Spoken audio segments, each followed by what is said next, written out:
আপনি কি জানেন মানব ইতিহাসের ৯৯% সময় আমরা কাটিয়েছি পাথরের উপর নির্ভর করে? আমরা আজ যা করছি, ইন্টারনেট ব্যবহার, মহাকাশে যাওয়া, শহর বানানো, তার বীজ বপন করা হয়েছিল লক্ষ লক্ষ বছর আগে। কিন্তু আমাদের স্কুল বইয়ের সেই অসভ্য গুহামানব কি সত্যি বাস্তব, নাকি আমরা আমাদের পূর্বপুরুষদের ভুল বুঝেছি? আজ আমরা ইতিহাসের পাতা উল্টে দেখব সেই ৩.৩ মিলিয়ন বছরের রহস্য। স্বাগতম পাথুরে যুগের আসল ইতিহাসে। চলুন কিছু মিথ ভাঙা যাক। তারা কি কেবল কাঁচা মাংস খেত? একদমই না। ইসরায়েলের একটি গুহায় ৭,৮০,০০০ বছর আগেই আগুনের ব্যবহারের প্রমাণ মিলেছে। তারা মাছ রান্না করত, এমনকি বিভিন্ন ভেষজ উদ্ভিদ দিয়ে খাবার সুস্বাদু করত। এর প্রমাণ মেলে ২০১৪ সালে স্পেনে। সেখানে বিশ্বের প্রাচীনতম মল পাওয়া যায়, যা বিশ্লেষণ করে দেখা গেছে তারা প্রচুর পরিমাণে শাকসবজি এবং ফলমূল খেত।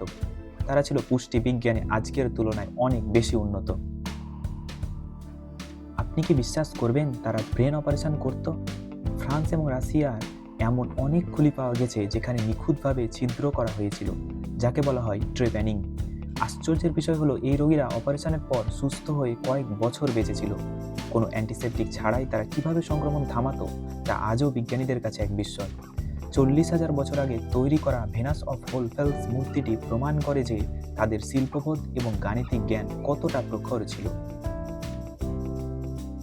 পাথুরে যুগ কোনো একদিনের গল্প নয়। এটি শুরু হয়েছিল ৩.৩ মিলিয়ন বছর আগে আফ্রিকা থেকে। একে প্রধানত তিনটি ভাগে ভাগ করা যায়: প্যালিওলিথিক, মেসোলিথিক, নিওলিথিক।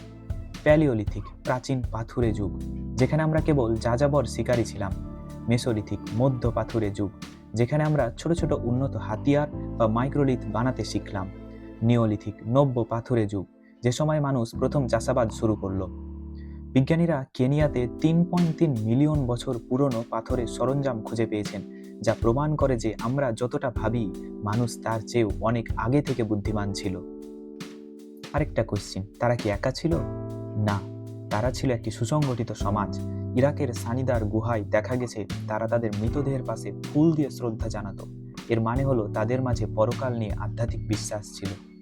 এতদিন আমরা ভাবতাম শুধু পুরুষরা শিকার করত, কিন্তু ৯,০০০ বছর আগের একটা কবরে নারী শিকারীর সন্ধান পাওয়া গেছে, যার সাথে ছিল বড় বড় শিকার করার সরঞ্জাম। অর্থাৎ পাথুরে যুগে নারী পুরুষের ভেদাভেদ আমাদের আধুনিক যুগের চেয়েও হয়তো কম ছিল।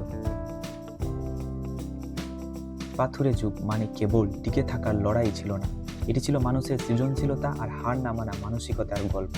আজ আমরা যে স্মার্টফোন বা গাড়ি ব্যবহার করছি, তার যাত্রা শুরু হয়েছিল ওই পাথরের ঘর্ষণে জ্বলে ওঠা আগুন থেকে। আজকের ভিডিওটি আপনার কেমন লাগলো? আপনি কি মনে করেন আদি মানবরা আমাদের যে বেশি শান্তিতে ছিল? কমেন্ট করে জানান। ভিডিওটি ভালো লাগলে লাইক দিন এবং আমাদের পরবর্তী ভিডিও দেখার জন্য সাবস্ক্রাইব করুন। ধন্যবাদ সকলকে।